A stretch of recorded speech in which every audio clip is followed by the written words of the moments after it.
Radio صدائے حریت جموں کشمیر سے اہم خبریں سنیے۔ کل جماعتی حریت کانفرنس کے چیئرمین سید علی گیلانی اور دیگر حریت رہنماؤں اور تنظیموں نے یوم پاکستان پر پاکستانی حکومت اور عوام کو مبارکباد دیتے ہوئے مضبوط، خوشحال اور محفوظ پاکستان کے لیے دعاؤں کے پیغامات دیے۔ پاک فوج کے ترجمان DG/ISPR major general Babar Iftikhar نے کہا ہے کہ پاکستان مشکل ترین حالات میں اپنے کشمیری بھائیوں کے ساتھ کھڑا ہے اور ان کی جدوجہد آزادی کامیابی سے ہمکنار ہو کر رہے گی۔ International federation of journalist and Indian journalist union نے کہا ہے کہ 7 ماہ سے فوجی محاصرے اور انٹرنیٹ پر پابندی کے باعث 80 لاکھ سے زائد کشمیری کورونا وائرس کے بارے میں مؤثر معلومات سے محروم ہیں۔ دونوں تنظیموں نے بھارتی حکومت سے مقبوضہ کشمیر میں پابندیوں کے خاتمے کا مطالبہ کیا۔ محبوبہ مفتی کی بیٹی التجا مفتی نے بھی موجودہ حالات میں اپنی والدہ سمیت تمام نظر بندوں اور رہنماؤں کی رہائی کا مطالبہ کیا ہے۔ کشمیر کونسل یورپ کے چیئرمین علی رضا سید نے کہا ہے کہ کشمیر لبریشن فرنٹ کے علیل چیئرمین محمد یاسین ملک کی فوری رہائی کے لیے عالمی برادری کو بھارت پر دباؤ ڈالنا چاہیے۔ واضح رہے کہ یاسین ملک گزشتہ کئی ماہ سے بے بنیاد الزامات کے تحت تہاڑ جیل میں نظر بند ہیں اور انہوں نے بھارتی حکام کے ظالمانہ رویے کے خلاف 1 اپریل سے تعدم مرگ بھوک ہڑتال کا اعلان کیا ہے۔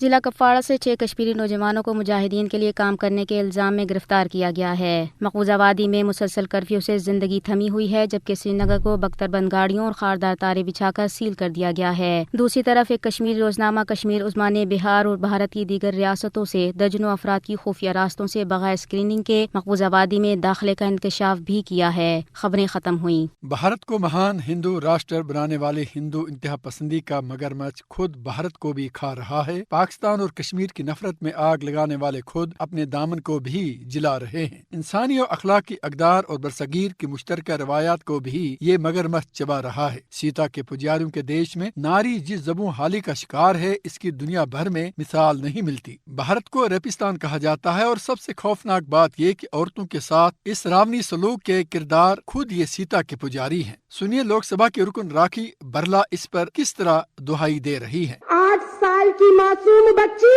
کٹھوا جموں کا کیس، اس میں بھی آروپی BJP کے نیتا۔ شاہجہان پور UP کا کیس، چنمے آنند سوامی ایک بیٹی کو بلیک میل کر رہا تھا، نبوسر ہو کر اس سے مالش کراتا تھا۔